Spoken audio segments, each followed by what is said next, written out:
Baik, berbalik kepada apa yang Ustaz katakan, daripada mana punca Punca, ya. bahawa pornografi ini boleh berlaku. Okey, kita pergi kepada elemen yang pertama tadi, kognitif. Ini yang berlaku di kalangan remaja dan anak-anak kita. Contoh, macam saya sendiri mengajar dalam pendidikan Islam. Kita mengajar sekolah rendah. Tahun 4, tahun 5 memang diajar satu silibus, satu tajuk tentang mandi wajib. Kenapa kena mandi wajib? Okey. Kenapa kena mandi wajib tu antaranya kena disebabkan keluar darah haid, keluar air mani, dan di dalam buku teks memang ditulis bersetubuh. Mhm. So bagaimana seorang guru itu hendak mendefinisikan perkataan bersetubuh itu? Itu menjadi satu indikator kepada seorang anak, seorang remaja mungkin sekolah rendah hendak memahami definisi tersebut. Betul. Jadi seorang guru perlu tahu macam mana nak deliver. Itu guru.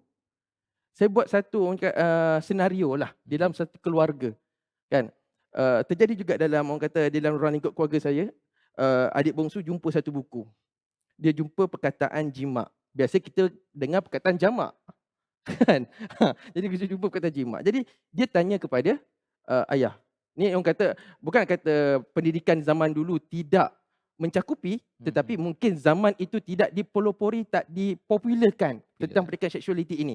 Jadi seorang ayah tu akan pas kepada maknya pun tak ada jawab, pas kepada abangnya sebab abangnya mungkin ustaz, Mhm. kan. Jadi nak katakan senario itu hari ini berlaku. Maka sekiranya kita sebagai parent, kita sebagai guru tidak merespon ke atas jawapan anak itu, apa yang dikatakan bersetubuh itu, maka di mana mereka akan cari? Mereka Internet. akan cari kawan-kawan. Mhm. Mereka akan cari search di internet, mereka akan Google dan segalanya. Dan di sana, Syekh Google ini akan bawa ke mana? Dia bukan bawa ke jalan yang benar. Ya. Dia akan bila search bersetubuh, macam-macam gambar keluar dan akhirnya dia akan pergi kepada pornografi. Jadi masalahnya di sini adalah bagaimana kita sebagai guru, sebagai parent nak respon soalan-soalan anak ini. Maka di sana juga kalau di rumah, bila seorang anak tu datang kepada ibu, "Ibu, macam mana saya dikeluarkan?"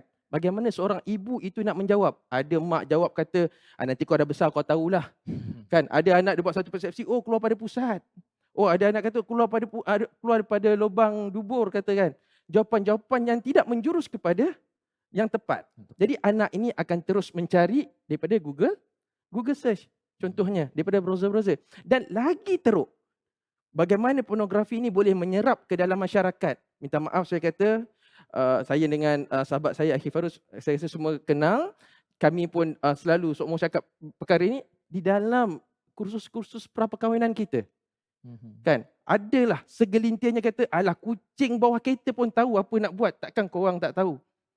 Sedangkan masyarakat kita ini perlukan pendidikan tersebut. Maka berlakulah di dalam ahli keluarga ada kes yang suaminya addiction pornografi, dia melakonkan balik, ambil balik buat pada isteri. Pornografi adalah salah satu bentuk lakonan, salah satu bentuk keseronokan. Tetapi apabila diterjemahkan, dia menjadi satu bentuk penzaliman, penderaan ke atas seseorang manusia. Dan di sana itulah yang berlaku. Dan bagaimana seorang itu boleh terjebak lagi? Contohnya unsur-unsur ataupun elemen soft porn. Dia belum lagi kepada ke arah video, Ustaz.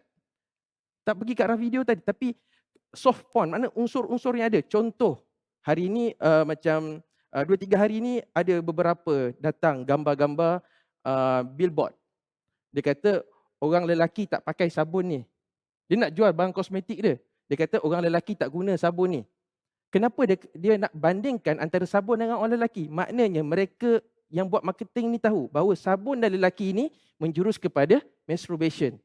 Jadi itu adalah double meaning yang mungkin akan menghantui pemikiran orang yang membaca, Orang apatah lagi yang anak-anak kita. baik. Jadi untuk sesi yang pertama ini, daripada mana anak-anak ini terjebak ataupun masyarakat ini terjebak, ianya adalah daripada bagaimana kita nak respon sebagai seorang guru, sebagai seorang parent apabila mengetahui bahawa pendidikan seksualiti ini sebenarnya telah ada di dalam silibus anak, maka seorang guru, seorang ibu dan ayah perlu alert, perlu cakna untuk respon kembali kepada anak. Perkara Sebab itu. itu seawal umur kalau melihat kepada satu statistik yang dibuat oleh Root of Science, mereka membuat kajian 1272 menonton pornografi, 64% terjebak berpunca daripada kawan-kawan dan 72% mula terjebak pada umur 11 tahun.